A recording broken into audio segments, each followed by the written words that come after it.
Meni je žal, da se je to zgodilo, ampak veste, v politiki nikjer nikoli se ne zgodi nič slučajno.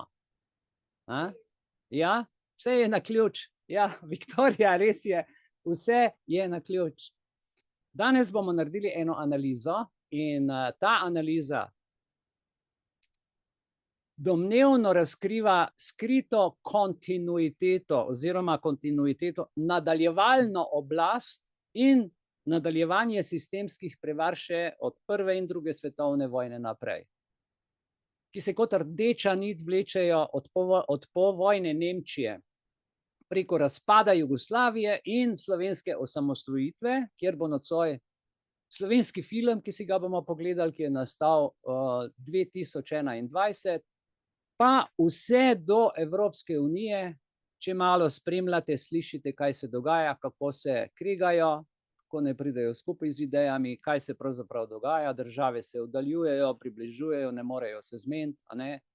Se pravi, Unija, za katero trdimo, jaz tako slišim in berem, da drvi proti neizogibnemu razpadu po srhljivo podobnem vzorcu, kot se je to zgodilo za Jugoslavijo. In si bomo pogledali nekaj točk, a ne, osredotočili se bomo nocoj na to, kako so se, jaz kar rečem, elitati, ki krade, elitate. Najprej bomo si pogledali nocoj, kako se je to v nacistični Nemčiji zgodilo, kako so naredili sploh, da so to nadaljevali. Našel sem ključne elemente, ključne zakone, kjer so vse naciste pravzaprav na nek način rehabilitirali kar takole v 2-3 letih po vojni. Ja, in seveda to birokratsko nacistično prilagajanje, ohranjanje moči in izvajanje projekte pod krinko demokracije, demonkracija, jaz kar pravim, v imenu napredka, medtem ko so ljudstvu, vsi ti uradniki, vsi ti politiki, ki so prišli na oblast kot v kravati, prej seveda v vojaški uniformi, SS, potem pa v kravati, danes rečem temu punk politika, punk kravata, proti novim oblikam nadzora in zaslužnjevanja, ki je precej drugačen kot iz prve ali pa druge svetovne vojne. Nocoj bomo imeli poseben poudarek, se pravi, bodite pozorni, na pravnih manipulacijah, ki so tudi v Jugoslaviji. In nacizma v Sloveniji je kolikor čte. Cel državni zbor je nacističen. Da ne boste mislili, da je v Sloveniji kaj drugače, vključno z aktualno prevaro z gotovino, ki se sedaj dogaja in tako naprej. V Sloveniji hoče doktor Miro Cerar z enim stavkom v 74a členu takniti v pravne osebe našo človekovo fizično pravico, namesto v drugo poglavje ustave, kjer bi to moglo biti naša fizična, človeška, vseobče človeška pravica, zaščitena. On to postavi, se pravi, v korporacijski del, da nam bojo pravne osebe, ki nimajo niti človekovih pravic, niti človekovih svoboščin, uravnavale naše življenje. In vse to gre v neko širšo globalno agendo po načrtu in tega si ne bomo dovolili. Ne bomo tega pustili. In glejte, Nemčija, gremo malo nazaj v zgodovino, vzorec kontinuitete in priprava na prihodnost. Najprej bom par stavkov povedal, potem si bomo pa en kratek film pogledali, ki sem ga prav za to primer nocoj za vse to pripravil. Torej, Zvezna republika Nemčija je bila ustanovljena leta 1949, to je 4 leta po vojni. In se je takoj soočila z izzivom, kako obnoviti državno upravo z vsemi tistimi ljudmi, a veste, to je bilo 18 milijonov nacistov, z vso nacistično preteklostjo, z vso maso in z vso to številko uradnikov, ki so pač bili tam in naenkrat so bili neuporabni in zdaj dobite vi, mislim, tako številko, uradnikov, ki bi bili čisti. In namesto temeljnega očiščenja je sledil pa en čuden proces, ki ga lahko označimo za pragmatično amnezijo in reintegracijo. Kancler Konrad Adenauer je že v prvi vladni izjavi napovedal konec zavezniške denacifikacije leta 1949. Njegova vlada je hitro sprejela zakone, veste, ki so omogočili vsem tem ljudem, ki so take grozote delali v vojni, tako kot zdaj, ko vzamete COVID, ne? Ljudje, ki so bili na funkcijah, ki so povzročali masovno morijo, ki so pobijali s trobentami preko medijev, in takrat nihče seveda ni kriv, tako je bilo podobno v Nemčiji, in so naredili amnestijo, veste, to so vse zmanjšali, za manjše zločine, češ vse to pa res ni nič takega. Na ta način, če si predstavljate, in to prihaja iz tega nacističnega obdobja, ne? Da cel holokaust zmanjšajo na nekaj, kar je tako mečken, tako nepomemben. Ne? In gledajte, ena prvih odločitev Bundestaga je bila to, kar sem zdaj povedal. Njihovo ključno orodje za reintegracijo starih kadrov, se pravi nacistov, SS-ovcev, je postal pa zloglasni zakon 131. In je bil sprejet v 50 letih. Ta zakon je omogočil vrnitev, pa ne boste verjeli, na delovna mesta več kot 50.000 nemških nekdanjih nacističnih uslužbencev v državno službo, ker je Nova republika v bistvu trpela za pomanjkanjem izkušenega kadra, ne? In to je bila ena posebna problematika, kako zdaj reintegrirati vse te morilce, gestapovce. Čeprav je zakon, gledajte, na papirju izključeval člane gestapa. Na papirju je to bilo vse lepo napisano, tako kot naši ustavi lepo pišejo naše pravice, vse, ampak v državnem zboru to vse izključujejo, sodišča izključujejo in tako naprej, so v praksi izjeme. Veste, kaj se pravi? Narediš izjemo in ta izjema postane pravilo. Si razumete? Narediš izjemo in izjema postane masovno pravilo. Skoraj vsi so bili uradno premeščeni v gestapo, torej formalno niso bili člani ob koncu vojne, formalno niso bili gestapovci člani gestapa ob koncu vojne, kar jim je omogočilo vrnitev na oblast. In Ministrstvo za pravosodje je postalo pravo oporišče nekdanjih nacistov v Nemčiji. Da boste razumeli stanje Nemčije danes, da boste razumeli, zakaj ta zelena agenda, ker jih je toliko nacistov, in da boste razumeli Klaus Schwaba, ki iz Švice deluje, in svetovni gospod. Vse to je nacistično, in Amerika, in tako naprej, in tako naprej. In tam so si pa seveda kolegi med seboj, ker so vsi krivi v istem zosu, med sabo pomagali pri blokiranju raznih stvari, pri preiskovanju in seveda pri nadaljevanju vsega tega kadra pri vzgoji svoje krvi, svojih otrok, ki so jih seveda s tem ohranjali v karierah in na pozicijah vse do današnjega dne. Zakaj se je tako dogajalo? Zato, ker so bili ljudje tiho in ni bilo nobene vložene tožbe proti tem ljudem, proti pomorom. Ljudje so bili tiho. Samo zato, ker so dali tihi pristanek, smo danes tukaj, kjer smo. Zato, ker Nemci niso tožili, niso zahtevali v bistvu kazni za ljudi, ki so bili spet na pozicijah. In to je, gledajte, seveda danes garantiralo predvidljive rezultate. Pač danes smo tukaj.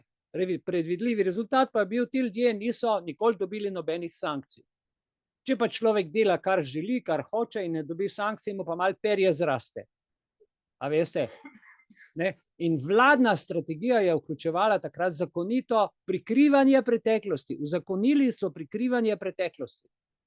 Leta 1954 je bila sprejeta ena posebna amnestija, ki je omogočila nacističnim zločincem, da so ponovno prevzeli svoja prava imena, ker so se skrivali vsi za drugimi imeni. Celo tako daleč je prišlo. Nihče ni bil sojen. Nihče ni postavljal vprašanj o razlogih za njihovo prejšnje prikrivanje. Namreč vmes je menilo 10 let. Ja? V 70 letih, na primer, je Amerika, so ZDA ponudile Nemčiji, veste kaj, vrnitev obsežnih arhivov. Ker Nemčija, se pravi, Nemčijo so oropali, so vzeli vse te arhive takrat, ko so prišli Amerikanci v Nemčijo, in seveda so vse te arhive odnesli v Ameriko. In v tem letu 70 letih nekako so ponudili, da bi te arhive Nemčiji vrnili. Veste, kaj se je zgodilo? Zvezna vladavina, seveda so ljudje vedeli, kaj piše, ker so bili ravno to ti ljudje, o katerih se je pisali, so zavrnili prevzem kompletnega arhiva, ki ga je Amerika ponudila, da ga vrne v Nemčiji.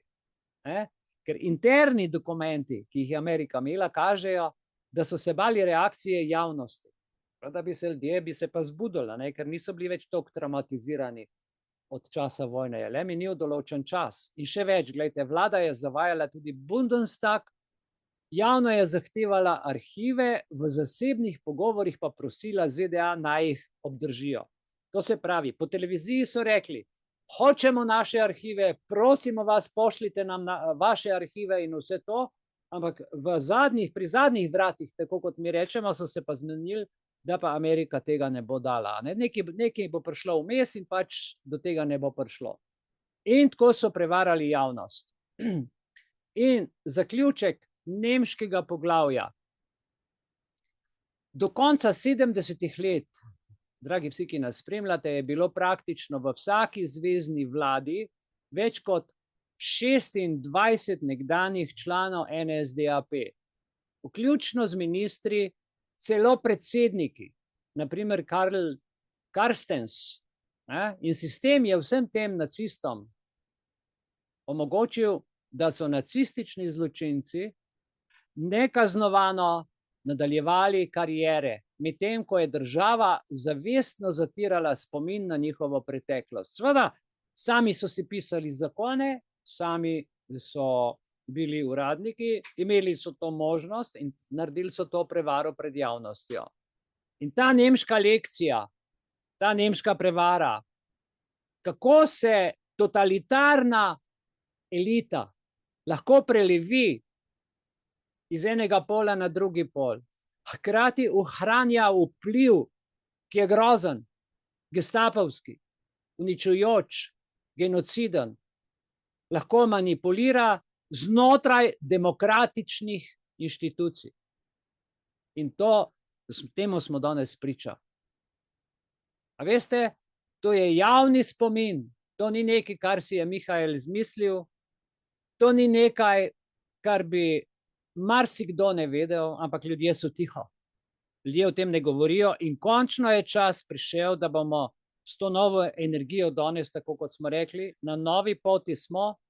In zdaj bomo začeli počasi vsakega razkrinkavati z njegovo preteklostjo, z njegovimi dejanji in ljudje bomo zahtevali kazen. Dovolj je, ne boste več kaznovali nas, kajti njihovo pravilo je, a veste, gestapovsko, kar delaš sam, zato obtoži drugega.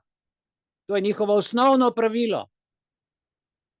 Ja, in konec je tega.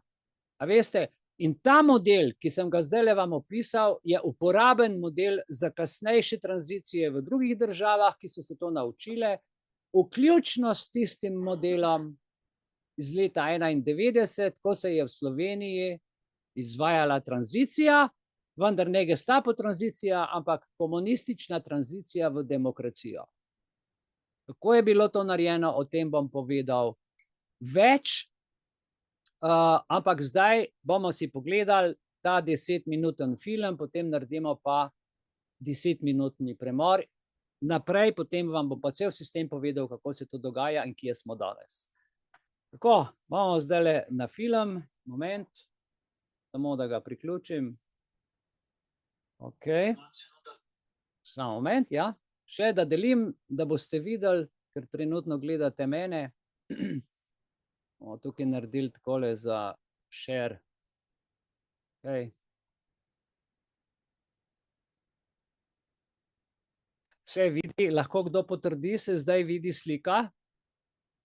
Vse. Super, evo, tukaj smo, gledajte, v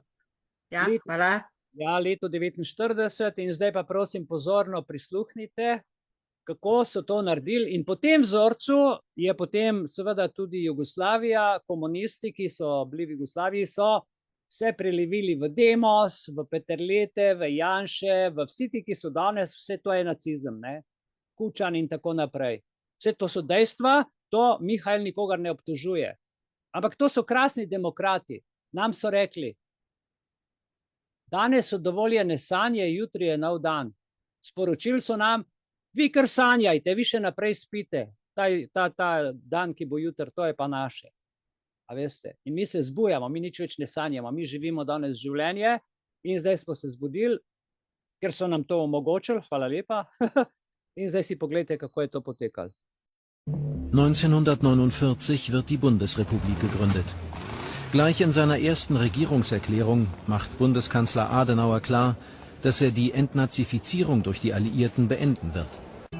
Umgehend bringt seine Regierung ein Gesetz ein, das sogenannte minderschwere Verbrechen aus der Nazizeit amnestiert. Das war eines der ersten Gesetze des Bundestages überhaupt, sehr schnell auf den Weg gebracht, sehr schnell kurz vor Silvester 49 noch durch den Bundestag gebracht. Nach dem Willen Adenauers sollen die Akten über tausende NS-Täter unter Verschluss bleiben. Dabei spielt es ihm in die Karten, dass die Amerikaner den Zugang zu diesen Akten strikt kontrollieren. Der Beginn der 50er Jahre. Das Leben in der frisch gegründeten Bundesrepublik normalisiert sich.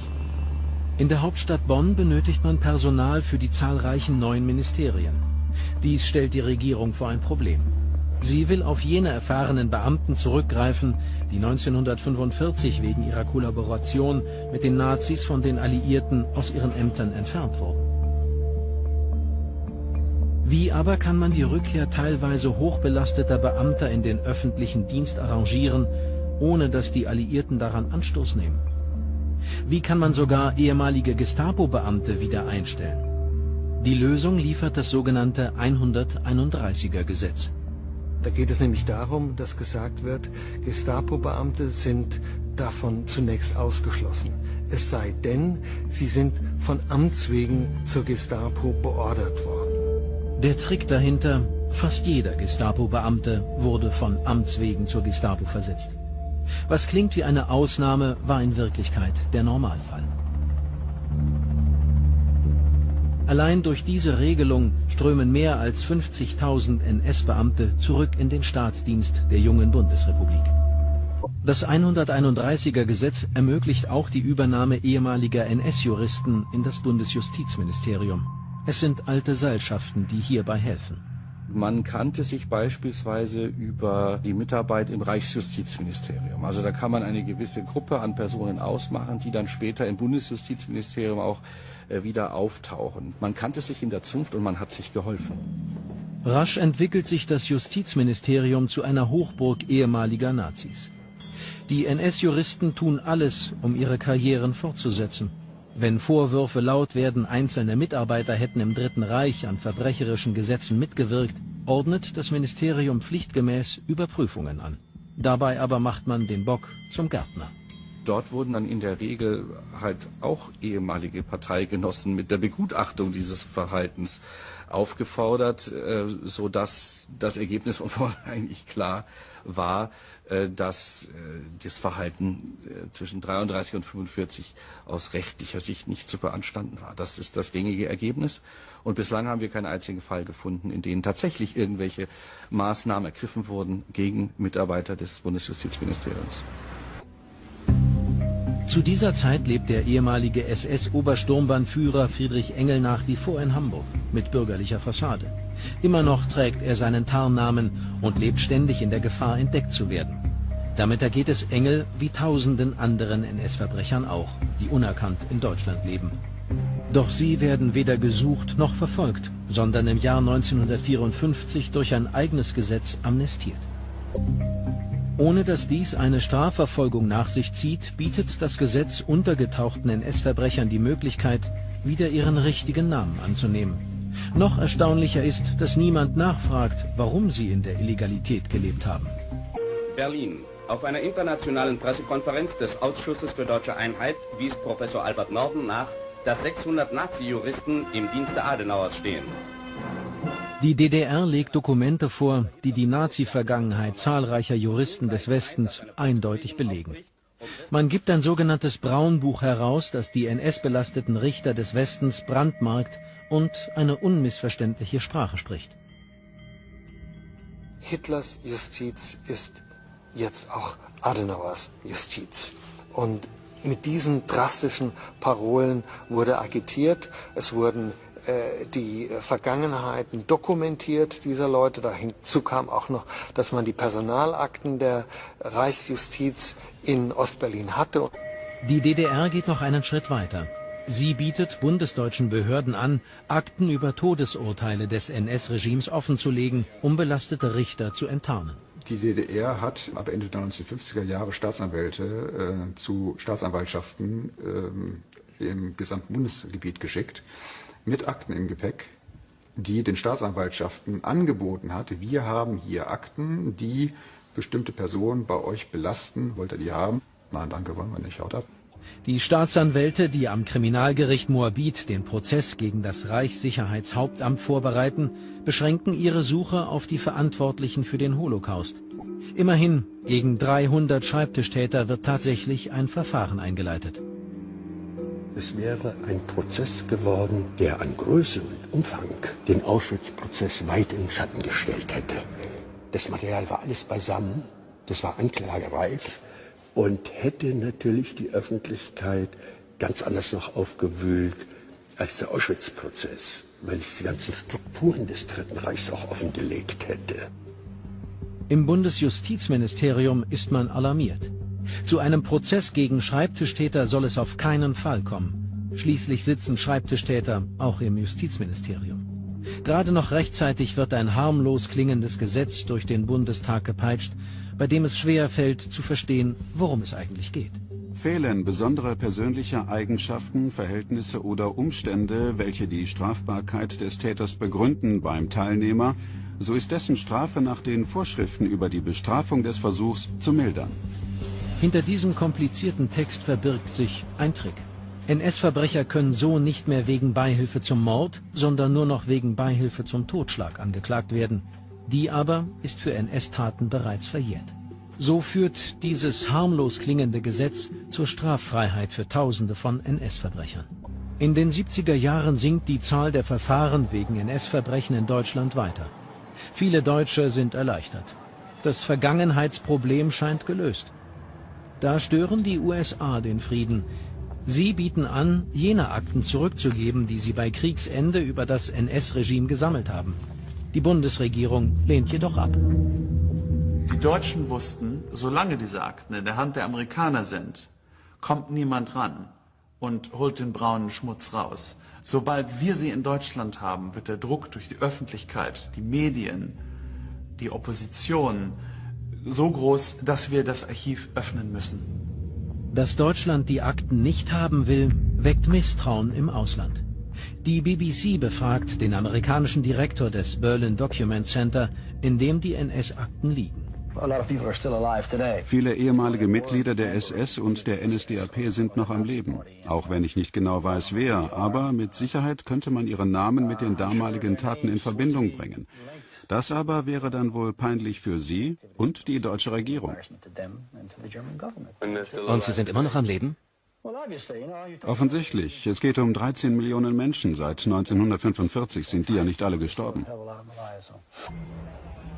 Um eine Enttarnung ehemaliger Nazis vor allem unter westdeutschen Spitzenpolitikern zu verhindern, beginnt die Bundesregierung ein doppeltes Spiel.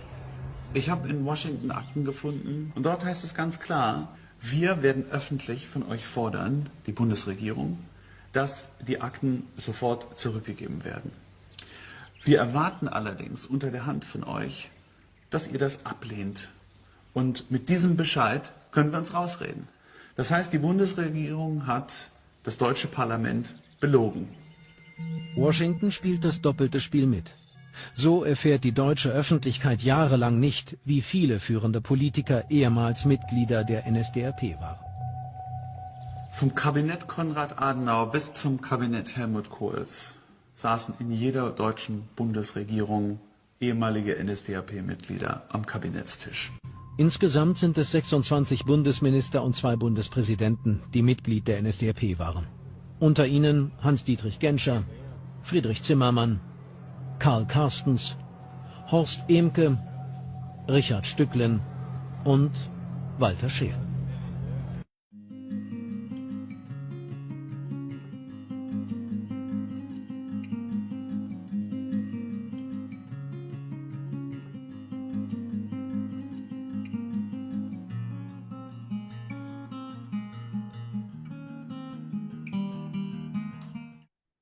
Upam, da ste malo razmislili o tej tematiki, ki smo jo ravno kar obdelali, o pomenu nocojšnjega srečanja in sedaj seveda o tem zgodovinskem spominu, ki se kar vleče kot jara kača, ne. Zdaj, ko smo obdelali ti dve stvari, predvsem bom rekel skozi ta film in pa vsebinsko ta program nemški, bom pa sebe vprašal, na kaj vse me spominja evro, unija. Jaz rečem evro, unija, zaradi tega, ker je naša unija postala zaradi financ.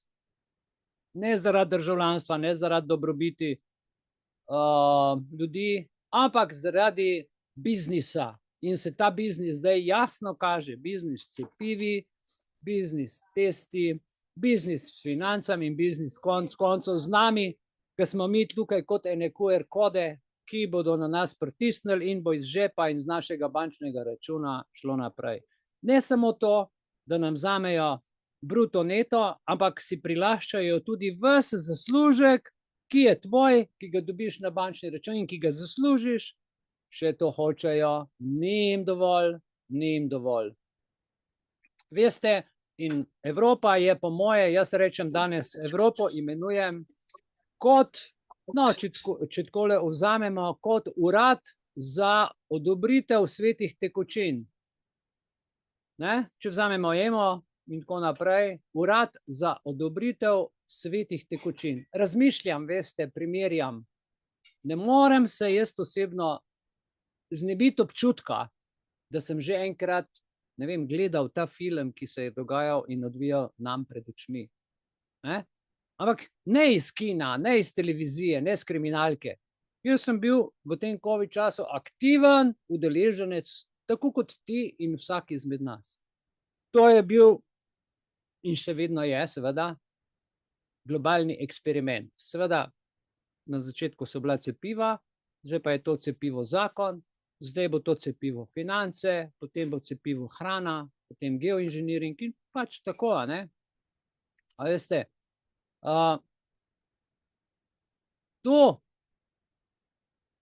ta eksperiment, ta vaja, ne, se je že enkrat nekoč končala v krvi in pepelu. Zgodovina nas tako uči. In jaz mislim tukaj, predvsem, ko sem to rekel, zdaj na Jugoslavijo. Marsikomu se bo ta izraz zdel zastarel, ker je omalovaževan in tako naprej. Ampak glejte, danes vse glasneje slutim, jaz, to so predvsem moje misli, da se Evropska unija zelo nevarno približuje istemu razpotju. Zgodovina ni učiteljica samo vam ali meni, ki poslušamo in se učimo, ampak opozorilom, predvsem tistim, ki zgodovino ignorirajo.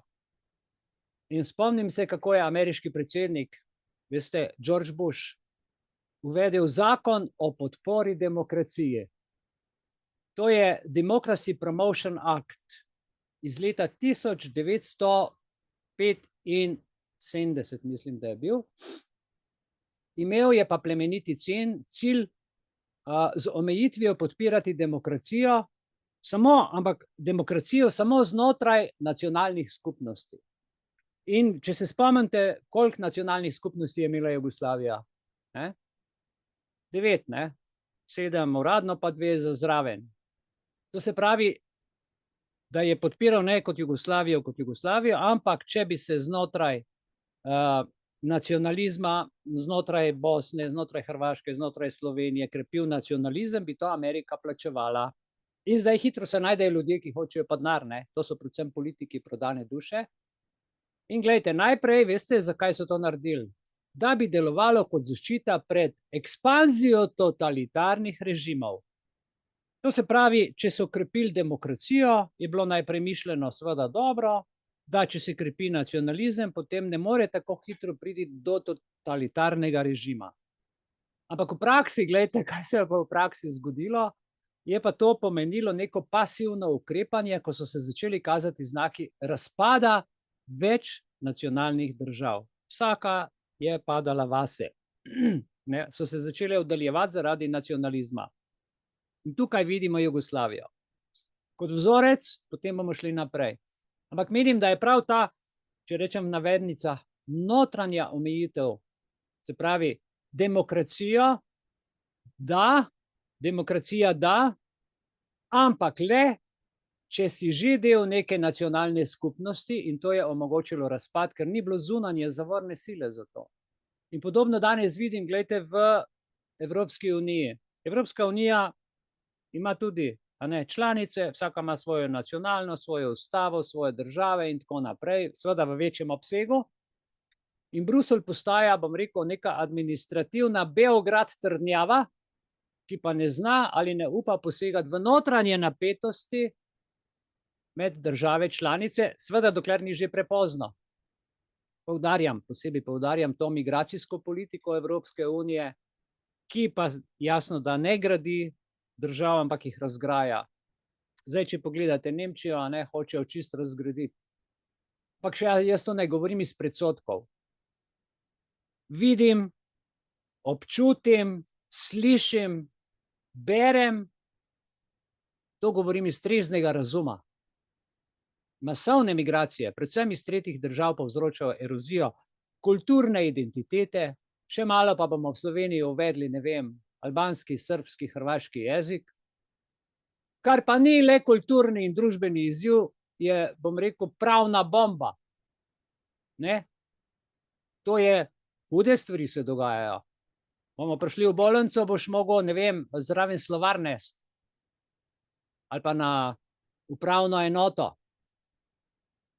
Evropske ustave, zlasti tiste v srednji in vzhodni Evropi, temeljijo na nacionalni suverenosti in na kulturni posebnosti. V Sloveniji govorimo slovensko in razumemo slovensko, Nemčiji nemško, nemško in tako naprej, za vsako državo posebej. In ko se v takšne družbe vpelje nereguliran in množičen vpliv tega elementa, se poruši ustavna kohezija. Vsa država pade. Sklepam, EU svojo nenačelno migracijsko politiko spodkopava temelje lastnih članic. In naj opozorim, ko pravna struktura izgubi stik z realnostjo, se najprej pojavi populizem, potem se pojavi radikalizem in na koncu sledi kaj? Razpad. In trenutni Trumpovi tarifni zakoni, Trade Expansion Act, to je sekcija 232, je prav zasnovan z namenom zaščititi ameriško gospodarstvo, tako govorijo, pred tujimi pritiski. Ampak veste, kaj je v ozadju tega? V resnici gre za čisti ekonomski pritisk na druge države, nič drugega. Tako kot ta Bushov zakon, na politični ravni tudi Trumpov zakon kaže zaščito lastne države, ki je America first, Amerika prva, only America, only me, in tako naprej, ne glede na zavezništva. Glavnem, prva stvar je biznis. EU pa namesto, da bi vzpostavila svojo verzijo ekonomskega samozaščitniškega mehanizma, katapultira in kapitulira pod globalno igro velikih sil. Ne zna se braniti. In ravno to spominja v tistem delu, ko smo govorili na Jugoslavijo. V Ameriki so sprejeli zakon, da, seveda, ker je bila ekonomska kriza, in potem se je seveda začel razcvet Jugoslavije s temi injekcijami. A veste, 74. leta je Jugoslavija spremenila ustavo, kjer so dali posameznim bom rekel, državam znotraj Jugoslavije večjo svobodo, večjo nacionalno svobodo. In takrat je začel denar pritekati in nam je bilo takrat dobro, nič nam ni manjkalo. Jaz sem še tudi z onega časa, da ne boste mislili. Ampak gledajte, ravno v tem trenutku to spominja zdaj ta element, spet ta finančna injekcija, takrat iz leta 74, tudi 75 na Jugoslavijo in tako je zdaj tudi v Evropi. In počasna ali pa prepočasna reakcija Zveznega centra vzpostavlja, bom rekel, napetost med razvitimi in nerazvitimi znotraj Evrope. In frustracije manjšin na poveličevanje nacionalnih suverenosti, kjer je centralna oblast, pa recimo naj bo to Beograd takrat ali pa Bruselj danes, izgublja verodostojnost, izgublja svojo moč, izgublja svojo besedo. Vem, da je Srbija vedno bila in vedno bo kotov smodnika. Saj veste, kaj se je vse dogajalo. Vsaka vojna se je začela tam.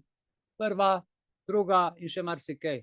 Zdaj imamo spet Janković-Land, ki hoče postati predsednik Srbije, ampak Bog se ga vedi, kakšen kotov se v ozadju kuha.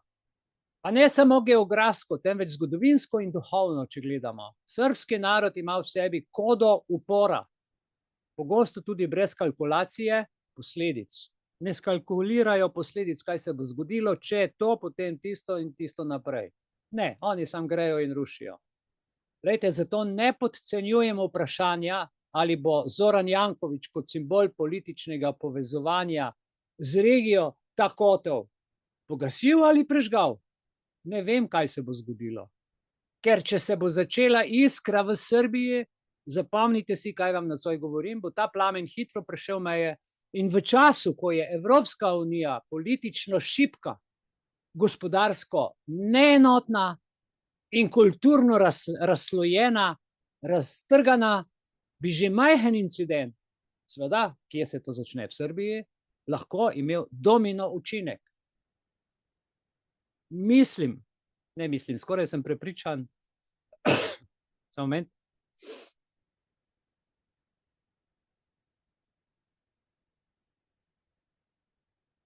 Skoraj sem prepričan, da je sedanja Evropa ujetnica lastne ideološke zablode, lastnih zakonov, lastnih predpisov.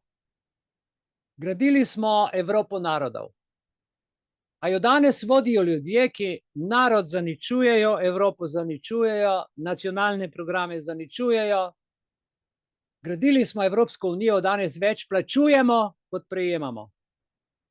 Spostavili smo, bom rekel, Schengen ali pa so spostavili šengensko mejo, danes pa na mejah spet stojijo ograje. Avstrija se zapira, Italija se zapira in tako naprej in tako naprej. Kje smo pravzaprav? Sklepam, po mojem mnenju, skromnem mnenju, da smo na točki, ko je potrebna nova evropska ustava. Ustava, evropska, ki je ni, zdaj je pogodba, biznis. In ta ustava bo jasno opredelila odnose med narodi. To bi bila ustava, ustav. Tega ni. Takrat sta dve državi zavrnili, Francija in še ena država. Pravico do nacionalne identitete bi mogla določati. Dolžnosti priseljencev, ki pridejo v Evropo, bi morale biti določene.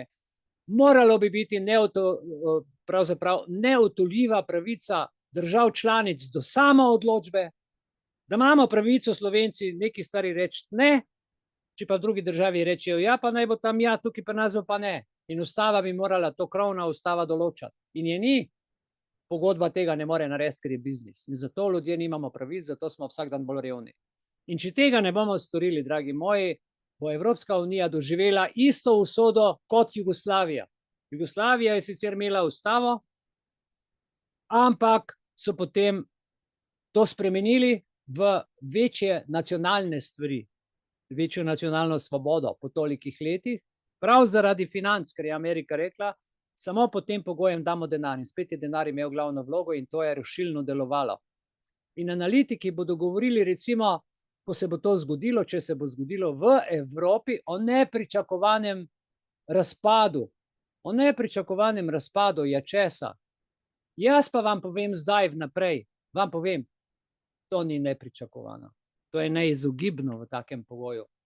Če ne bomo spremenili kursa v Evropski uniji, če se to ne bo zgodilo, po moji pameti, po moji logiki, ne rabim vam iz Brusla govoriti ali pa iz državnega zbora, tukaj vam povem iz Društva za srečno življenje Belis, na podlagi lastnih opazovanj, spoznanj in mojega življenja.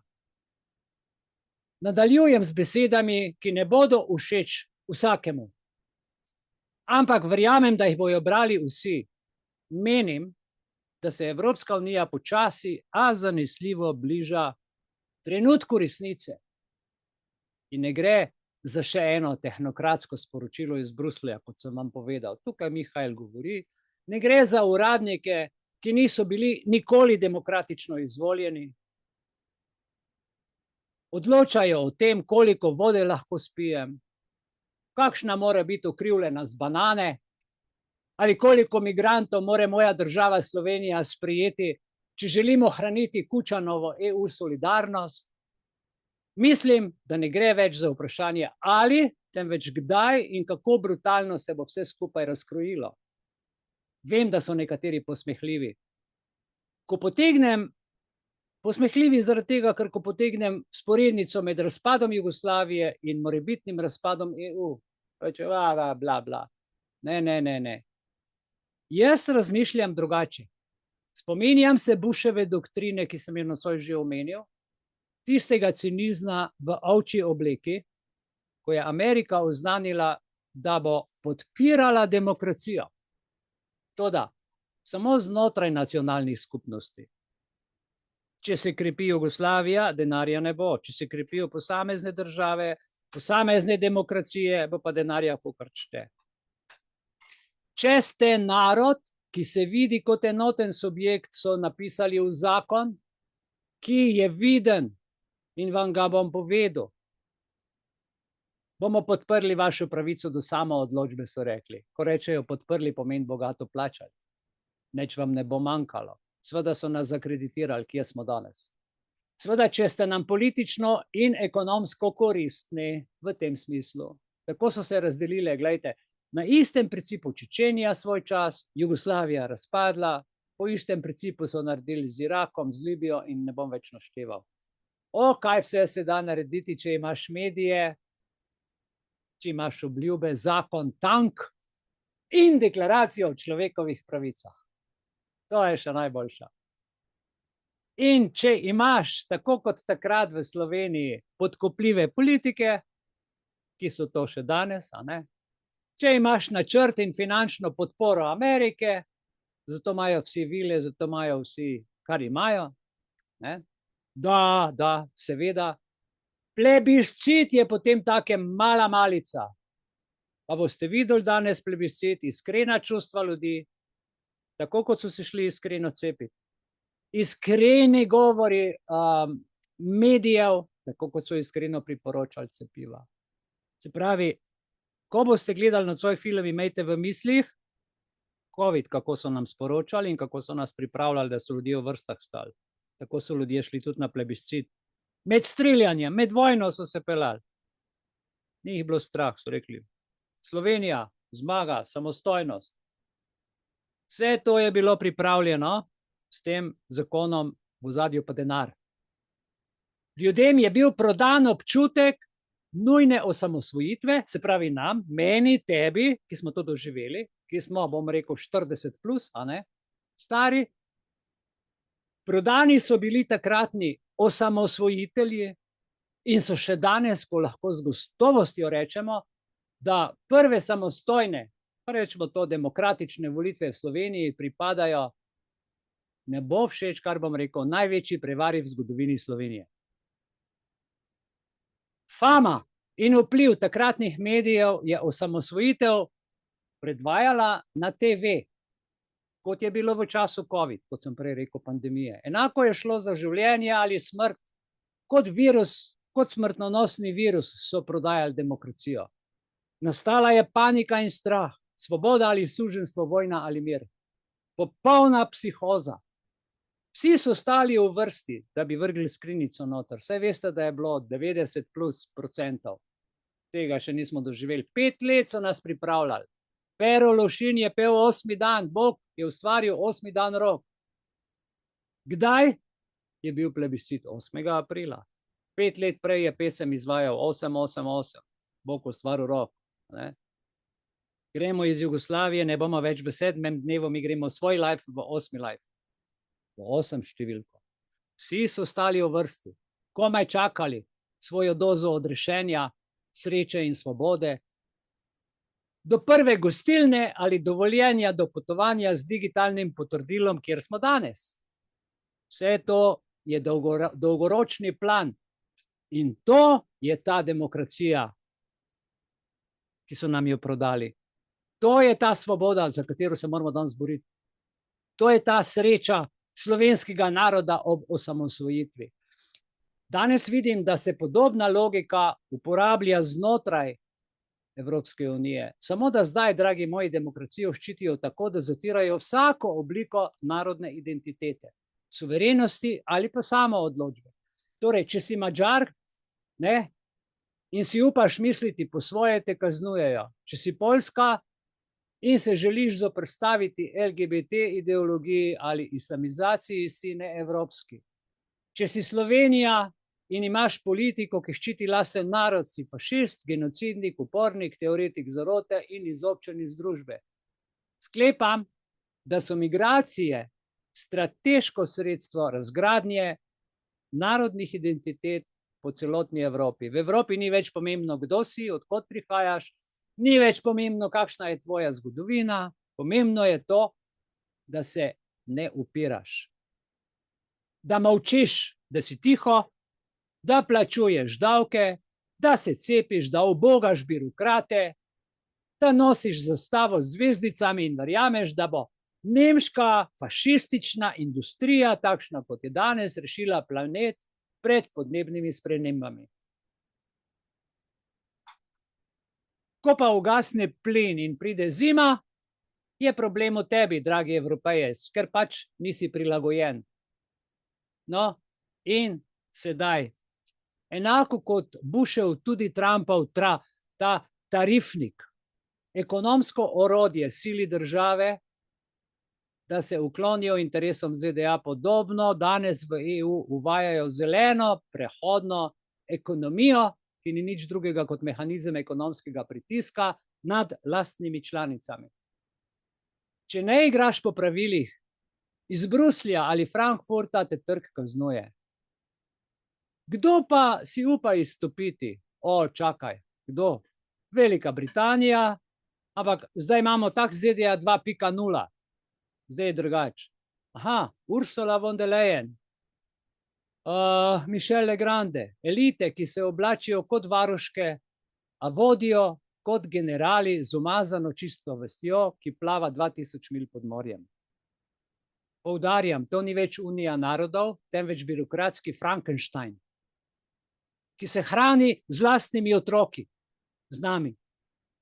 V Italiji Meloni spet govori o identiteti, na Nizozemskem Wilders znova o varnosti, na Slovaškem je zmagal kritik NATO, Madžarska ima Orbana, hvala Bogu, in ljudje vstajajo počasi, a z zavedanjem, ne zato, ker bi sovražili tujce, ampak ker ljubijo svojo domovino in to ni zločin. To je naravno. Bomo to razumeli? Srbija, Srbija, ok. Menim, da bo ostala to, kar je vedno bila, kotel smodnika. Kotel smodnika Evrope. In če se bo Balkan začel znova kuhati, bo vprašanje, ali bo Janković simbol hibridne jugobirokracije v srcu EU, tisti, ki bo kresnil vžigalico ali poskušal ugasniti kapljico Laškega. Vem le to, Balkan ima zelo dolg spomin in kratek temperament. In ko udari tako, da to čuti cel svet. Čeprav v Evropski uniji še vedno obstajajo sile, ki verjamejo v sodelovanje, sklepam, da smo zelo blizu točki, ko bo vsak začel vleči nase. Tako kot nekoč Slovenci, Hrvati, Bosanci, Makedonci, da ne naštevam dalje, tudi danes. Finska, Madžarska, Poljska, Francija in Italija ne čutijo se več kot del EU celote. Glejte, delujejo kot samostojne ladje v istem neurju. A vsaka zase išče svojo obalo. Moj zadnji stavek tega poglavja, EU je na dobri poti razpada. Vprašanje je samo, ali bo to eksplozija ali pa tiha erozija. In morda menite, da pretiravam? Še vedno ne verjamete? No, naj vam osvežim spomin. Glejte, tako se je začelo. Gremo že malo nazaj v Rimskem imperiju. Veste, kaj se je zgodilo v Rimskem imperiju? Obrobni narodi so bili dolgo zasmehovani, tako kot smo mi danes, zaničevani, tako kot smo mi danes, utišani, tako kot smo mi danes, dokler niso nenadoma podrli meje in je Rim padel. Fizično je padel. No, čez noč, ampak skozi desetletja prefinjene ignorance in preveč vina, tudi Jugoslavija ni razpadla zaradi ene iskrice, temveč zaradi trdovratne gluhosti, ki je postala institucionalna slepota. In danes vidimo enake znake. Torej jaz zdajle ta hip, gledajte, sem dobil klic, naredili bomo breaking news, kratko pauzo, poklical je podpredsednik Društva za srečno življenje Belis. Egidi, z nami si v etru, dober večer, lepo, da slediš. Evo, tukaj smo, dober večer, povej. Javljam, da je operacija, ki bo presvetlila mnogo duš, uspela. Bilo je zelo zahteven, do 7:30 smo imeli operacijo. Enega našega člana smo po 3 letih odrešili mučenja, ker je imel čip. Radiofrekvenčni čip in so preko tega čipa manipulirali z mislimi in mu pač delali veliko škodo. Kje se je pa to dogajalo? Operacija se je dogajala v Sloveniji, to v živo bomo povedali naslednjo soboto, vse bo Wow, to se pravi, lahko napovemo, da bo naslednjo soboto operacija čipa uspešna in več o tem, ne? Kako se je dogajalo. Naslednjo soboto bomo živo povedali, kako je to povezano z znamenjem zveri, z razvedetjem, kako se zadaj igrajo bogove. To je zaenkrat bi bilo vse, tako da ostalo bomo pa v videu vse povedali. Ja, Egidi, hvala, da si javil, to je bil Breaking News, z nami je bil Egidi Kozjek Selinšek, ki nam je sporočil veselo novico, zelo smo veseli, da gospod je preživel, je vse v redu, mislim, so kakšne posledice oziroma stranski učinki?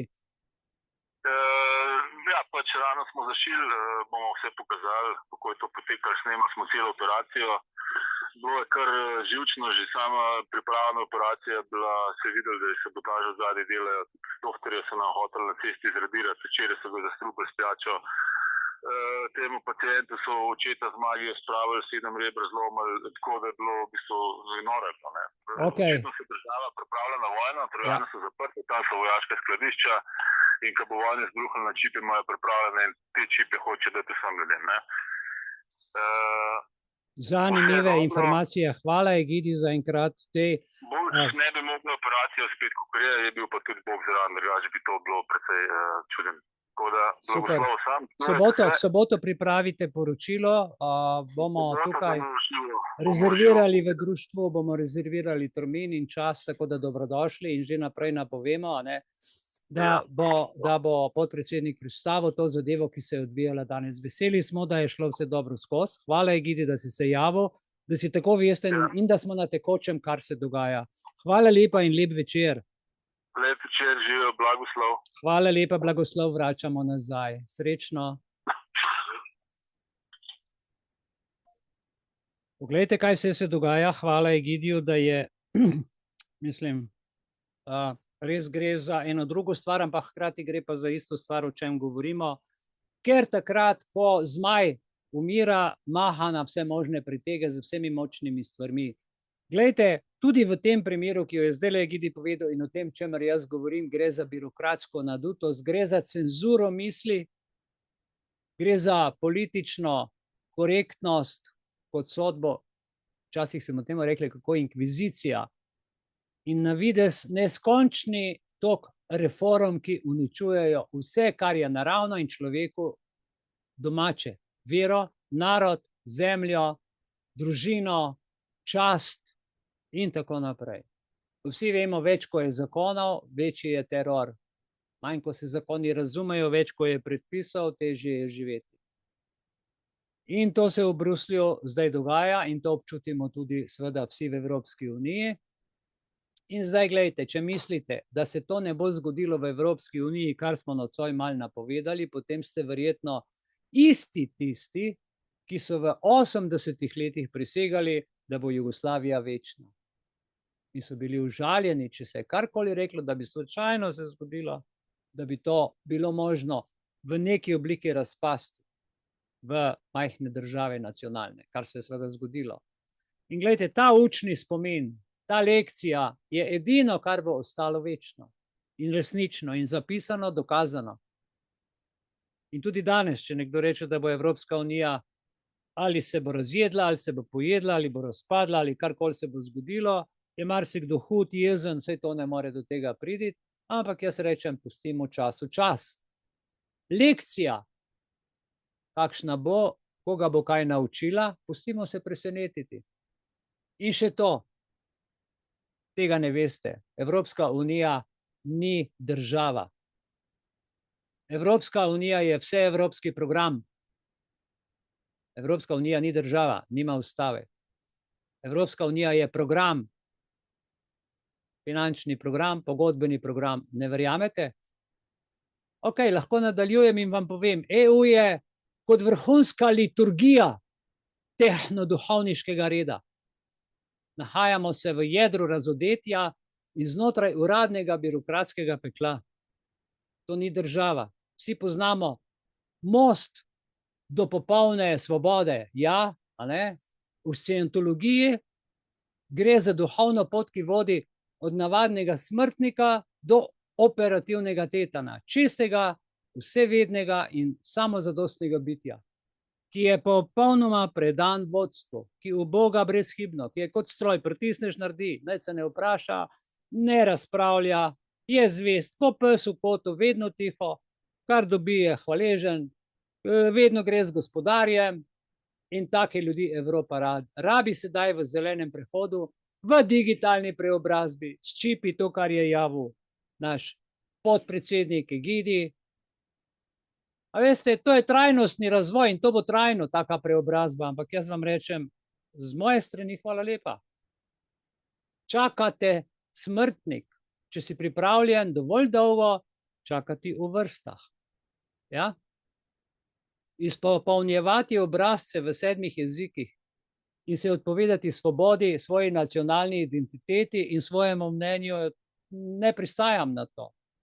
Potem in samo potem, pod takimi pogoji ti bodo seveda dali, kako smo rekli, zdravstveno QR kodo, dovolilnico in pa seveda eksistenco, da boš lahko šel s prijatelji na kafe ali pa potoval s to QR kodo po svetu. Ja, tvoje duhovno potovanje začneš s cepljenjem, nadaljuješ ga z digitalnim idejem v Evropi, zaključiš pa s čem? Z umetno inteligenco, ki odloča z algoritmi, ali tvoja objava na Facebooku ruši javni red ali ne.